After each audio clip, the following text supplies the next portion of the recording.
আসসালামু আলাইকুম ওয়া রাহমাতুল্লাহি ওয়া বারাকাতুহু। প্রিয় ভিউয়ার্স, আজ আমি আপনাদের সামনে হাজির হয়েছি বজ্রপাতের সময় যে দোয়াটি পড়তে হয়।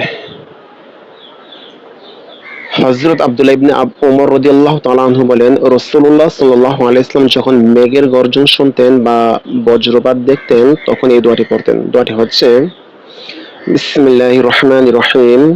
আল্লাহুম্মা লা তাকতুলনা বিগদবিকা ওয়া লা তুহলিকুনা বিআযাবিকা ওয়া'আফিনা ক্বাবলা যালিক।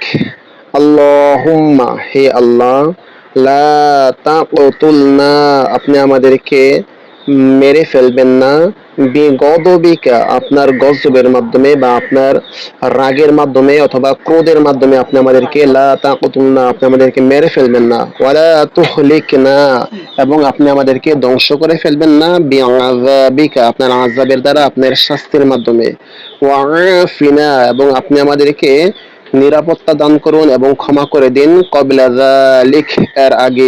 যালিকা মানে এটি, কবলা মানে পূর্বে, মানে এটির পূর্বে, অর্থাৎ আপনি আমাদেরকে আপনার গজবের মাধ্যমে মেরে ফেলার আগেই অথবা আপনার আযাবের মাধ্যমে আপনি আমাদেরকে ধ্বংস করার আগেই আপনি আমাদেরকে কি করেন, নিরাপত্তা এবং ক্ষমা করে দিন।